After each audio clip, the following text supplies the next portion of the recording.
My daughter woke me up at night and told me, "There's another daddy in the house." I saw my 17-year-old daughter standing in front of me after slightly opening up my eyes. She whispered something inaudibly to me. In my haze, I could not quite make out what he said. I said, "What, darling?" And then it became clear. "There's another daddy downstairs," she whispered in that apprehensive way that she does. I thought her black boyfriend came over and she was calling him daddy. I was about to get the shotgun out, but that wasn't the case. "What?" I said. I heard her, but I could not believe what she just said. "There's another daddy downstairs, just like you, but he's angry." I pulled the 12-gauge shotgun out from behind the bedstand and crept downstairs as quietly as I could. Surely I would have heard someone coming in the house. The alarm system had not gone off. I padded softly as I stepped, hoping my daughter was having a weird wet dream. By the time my foot touched the bottom step, I smelled it. I had not smelled it in years, but you never forget it. It was whiskey. The air was pungent with it. I had not drank in 4 years, but the aroma was unmistakable. Who brought alcohol into this house? I never noticed the creaking hardwood floors before, but they sounded like thunder in an otherwise quiet house. Then I heard the panting. Someone was here. The panting was rage, pure and undeniable, almost like a dog just after a fight when he's not quite ready for the fight to be over. I peered around the corner into the dining room from where the breathing was coming. Whatever was breathing was stationary. I gazed around, and even in the darkness I could make out the moonlight splashing on the figure of a man, standing facing a wall. He did not notice me. It stood there, billowing deep, heaving breaths just facing a blank wall. No, wait, that wall isn't blank. There's something on it. It's my wife's Bredal portrait. The monster is just breathing intense rage at it, and it looks like he's damaged it somehow. I wait for another few seconds for my eyes to adjust. It's clear. He smeared the word whore on the bridal portrait. I am now beyond panic. I cocked the shotgun. I'm frozen in between that fight or flight stage. Do I grab my wife and daughter and run, or do I attack it while it does not notice me? Even if I did attack it,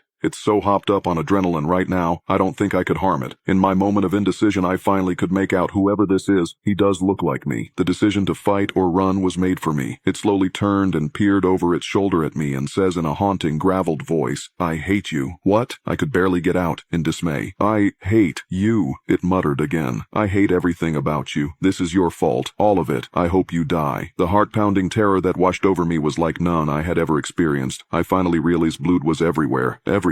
It was all over the walls, the floors, his clothes, his hair. It was like he bathed the room in it. "How dare you marry that whore? I told you a decade ago this would happen, and now I'm going to kill you." It turned and began to come at me. I slammed the door at the bottom of the stairs shut, and I could feel him pulling against it. I heard him screaming on the other side like a rabid dog, banging against it with the fury of a pack of wolves. This struggle went on for what seemed like an eternity. Several times I nearly lost the grip on the door handle, and then it suddenly stopped. I took a moment to catch my breath. I was too afraid to let go of the door. Whatever this thing was, I didn't want it crawling up the side of the house or trying to sneak into the second-floor window. So in a panic, I dashed it upstairs to grab my wife and daughter. I flipped the light on and saw him covered in blood sitting on my bed, beside my wife whose skull had been blasted by a shotgun. "Daddy, you made Mommy sick. Why did you do that?" The shotgun was covered in blood and chunks of bone and hair. Blood soaked my shirt and face. What had I done? I was holding it in my right hand and something in my left. It was my glass of scotch. Then my weird trip ended. I found out I was just drunk as hell.